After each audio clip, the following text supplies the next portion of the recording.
Programa de Producción Nacional.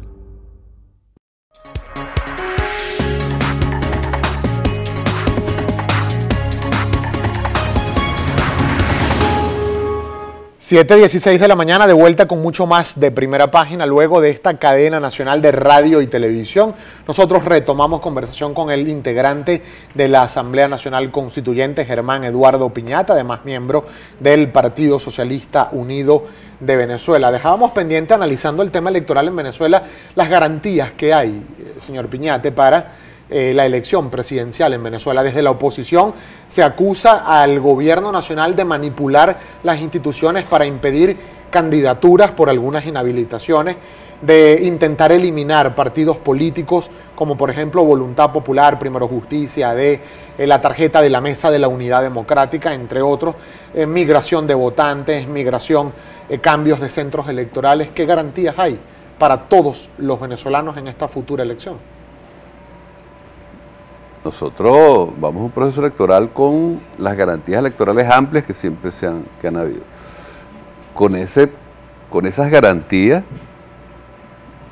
ganó la oposición 4 gobernaciones, 5 en su momento, ganó, solo que una de ellas la perdió por lo que he llamado yo el infantilismo de la ultraderecha. Hay un infantilismo de ultraderecha, ¿no? Lenin hablaba del infantilismo de izquierda. Aquí hay un infantilismo de ultraderecha. En todo caso, eso permitió que nosotros ganáramos luego la gobernación número 19. Con esa misma elección, esas mismas garantías, la oposición ganó un número de alcaldías ahora. No ganó más, producto de lo errático y las incoherencias políticas de su dirección política, ¿no? Pero en el pasado ganaron, con esas garantías ganaron la mayoría en la Asamblea Nacional en diciembre del año 2015, ¿no? De modo que el sistema electoral venezolano, la transparencia, la eficiencia de ese sistema electoral está más que comprobado y está garantizando precisamente que por quien vote la gente, ese voto es el es el voto que se respeta permanentemente, ¿no? De manera que eso está así. Nosotros, las garantías amplias están planteadas, ¿no? Ahora, hay procesos que hay que cumplir la ley. No se puede actuar como el niño caprichoso o la niña caprichosa, que bueno, a mí me tienen que complacer en todo. Aquí existen leyes, aquí existen instrumentos que hay que cumplir. De modo que eso es lo que está pasando. Estos partidos que se quejan, nosotros siempre dijimos, claro, pero ha habido, por ejemplo, el CNE, cambios de centros de votación. Y eso ha tenido razones. Cuando aquí la Mesa de la Unidad Democrática recogió de manera fraudulenta un determinado número de firmas, nosotros solicitamos precisamente que un partido que hacía fraude en esa recolección de firmas no podía actuar, no podía pasar sin ser castigado, ¿no? De esa manera, porque ha habido un fraude, ha habido un delito, ¿no? Allí aparecieron muertos firmando, y aparecieron menores de edad, gente inhabilitada, en fin. Y eso fue suficientemente demostrado en su momento. El caso de Voluntad Popular, bueno, ellos se negaron precisamente a ir al proceso de validación. ¿Qué hacemos?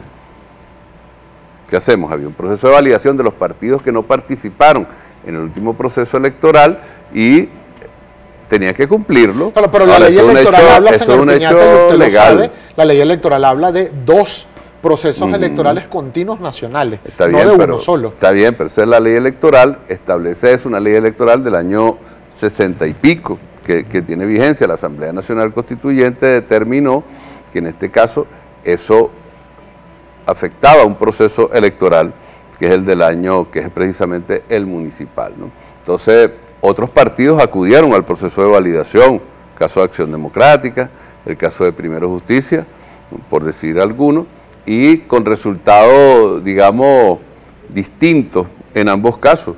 Creo que van ahora a un proceso, por lo menos Primero Justicia, a un proceso de eso que llaman reparación, de manera que no se la ha ilegalizado. No ha habido un proceso de ilegalización, ha habido un proceso de incumplimiento de normas y decisiones que hay que cumplir. Entonces no es por un problema de capricho, es distinto a cuando aquí se ilegalizaron al Partido Comunista y al MIR, que hubo una resolución presidencial, un decreto presidencial, que ilegalizó, ¿no?, a estos dos partidos. Aquí no ha habido un proceso de ilegalización de partidos en ese sentido. En todo caso, estos partidos tenían su garantía y en la medida en que las cumplan, ¿qué hacemos? Pues en Venezuela un partido tiene que tener para su validación un 0,5%, creo que es del electorado, claro, no es una gran cosa. Y un partido que no lo recoja no lo puede hacer. Y la forma expedita con la cual se va a constituir con partido como tarjeta, incluso el movimiento Somos Venezuela. Pero es que ahí es distinto, ahí hay un partido que está legalizado, que cede su tarjeta al partido que Somos Venezuela. Que es Nuevo Venezuela, Camino Revolucionario. Que es Nuevo Camino Revolucionario. Ese partido ha participado en todos los procesos electorales. Es decir, ese partido deja de existir normas, para darle paso. Para darle paso a un movimiento electoral que estamos creando, que lo ha convocado el presidente Nicolás Maduro, como un elemento electoral más para fortalecer la votación revolucionaria. ¿Y eso no es ventaja para el sector oficial? Bueno, pero ¿por qué otros partidos? Aquí hubo en las elecciones municipales dirigentes de otros partidos que asumieron la tarjeta de Copey, por decirte algunas, ¿verdad? Ahora en las recientes elecciones. Esos procesos son normales, son actos normales en procesos electorales de este tipo, sobre todo en situaciones de confrontación y de polarización importante como la que existe en Venezuela. Antes de revisar, constituyente Piñate, la participación de la audiencia, me gustaría también su rápida opinión sobre la situación a lo interno del Partido Socialista Unido de Venezuela. Todo parece indicar que van a ratificar a Nicolás Maduro como candidato a la reelección. Sin embargo, Rafael Ramírez desde el exterior ha hablado incluso de la petición de elecciones primarias a lo interno del chavismo, bueno, para ver si realmente va a ser o no Nicolás Maduro el candidato a la reelección. ¿Usted qué opina? Bueno, el Congreso del Partido se reúne mañana. Mañana, viernes 2 de febrero, es la reunión del Congreso del Partido con sus delegados y mañana vamos a ratificar la candidatura de Nicolás Maduro. Rafael Ramírez tiene un proceso abierto desde el punto de vista jurídico. Él debería volver a Venezuela a ponerse a derecho y a defenderse de los graves acusaciones que tiene en su contra por parte de la Fiscalía General de la República. Él en la práctica y en los hechos, ¿no?, se separó del Partido Socialista, no es militante del Partido Socialista Unido de Venezuela y por supuesto no tiene ninguna... Él se autoexcluyó, nosotros podemos dar la formalidad de la expulsión y debemos hacerlo en los próximos días, en los próximos meses, eso es. Pero de hecho ya no es militante de nuestro partido, ya no es militante de la Revolución Bolivariana. ¿Por qué? ¿No? Ya no es militante de la Revolución porque, primero por los actos graves de corrupción en los cuales está incurso, ¿ok?, que ha sido demostrado o presentado por la Fiscalía General de la República. Yo creo que él tiene que venir a Venezuela a ponerse en función de eso, ponerse a derecho, presentarse ante los tribunales, etcétera, aceptar, digamos, la decisión que ha tomado la Fiscalía en el sentido de someterlo a averiguación y pasarlo a los tribunales. Pero bueno, no lo va a hacer. Él pide la garantía de que no lo metan preso. El país va a ser detenido como tiene que ser. Ahí vamos a revisar, señor Piñate, algunos de los comentarios de la audiencia. Uno de ellos lo escribe Robin T.A. y le pregunta, constituyente Piñate, ¿por qué para convocar un referéndum revocatorio se necesitaban 11 meses con antelación para prepararlo y para una elección presidencial no?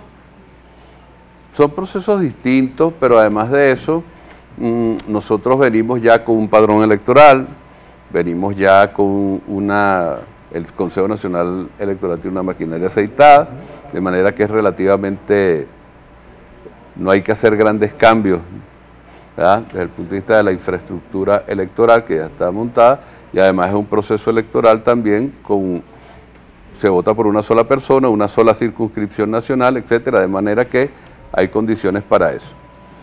Otro de los comentarios, vamos a revisar de inmediato de los que estamos recibiendo a través de nuestra etiqueta en Twitter, numeral Primera Página, @Globovisión, @Primera Página, para el constituyente Germán Eduardo Piñate del Partido Socialista Unido de Venezuela. Y también mucha inquietud respecto del trabajo de la Asamblea Nacional Constituyente. Bueno, se está actualizando la página, pero hay personas que están preguntando ya con 6 meses de instalada la Asamblea Nacional Constituyente y uno de sus principales planteamientos, que era cambiar o hacerle modificaciones a la Constitución Nacional. ¿Qué ha cambiado? ¿Cuál es el artículo de la Constitución que han discutido para modificar? Distintas comisiones están allá avanzando en la discusión, digamos, de los capítulos que les corresponden. Yo puedo hablar, por ejemplo, de la Comisión de la Juventud, que ya tiene ya un cierto tiempo trabajando lo que puede ser el capítulo de la juventud de la Asamblea Constituyente, la Comisión de las Personas con Discapacidad, la Comisión de los Trabajadores y Trabajadoras. En el caso nuestro, en la Comisión de Economía, que yo soy el presidente de la Comisión de Economía Diversificada y Productiva de la Asamblea Nacional Constituyente, nosotros dedicamos casi todos estos primeros 5 de los 6 meses a hacer trabajo legislativo, ¿no?, con relación a las leyes que presentó el presidente Maduro a la Asamblea Constituyente el 7 de septiembre del año pasado. Y de esas leyes ya, bueno, hemos aprobado, como se sabe, 7 de las 8 que el presidente presentó. Yo puedo decir, incluso lo anunciamos en el día de ayer, ya nosotros comenzamos en esta comisión a discutir lo que pudiera ser el capítulo, ¿no?, del régimen socioeconómico de la República, tal como nuevo está. Es un título realmente, como está en la Constitución bolivariana en este momento, que es el título del régimen socioeconómico de la República, que tiene que ver con todo eso. Ya nosotros hemos iniciado ese trabajo de todas maneras. Claro, pero ¿no le parece que en 6 meses ha sido como lento el proceso de discusión de esto? Porque son condiciones distintas. La constituyente del año 99 produjo la Constitución en este periodo, quizá un poco más. 350 artículos. Teníamos otras demandas, estábamos en un proceso de refundación de la República, no es lo que está planteado en este momento, y la Asamblea Nacional Constituyente ha tenido otras tareas, garantizar la paz, legislar, etcétera, y entonces ahora estamos entrando de todas maneras, por eso, y con esto cierro, la Constituyente fue convocada por un periodo de hasta 2 años. Llegaremos a los 2 años, los pasaremos, no sabemos, pero en todo caso forma parte de esto, pero en todo caso sí puedo decir que el trabajo con relación a la entrada de la Constitución ya se ha comenzado a hacer. Lamentablemente el tiempo se nos agotó, constituyente, pero agradecido de que haya tenido la gentileza de compartir estos minutos con nosotros. Germán Eduardo Piñate, integrante de la Asamblea Nacional Constituyente y del Partido Socialista Unido de Venezuela. 7:28 de la mañana, pausa comercial, ya venimos con mucho más de Primera Página.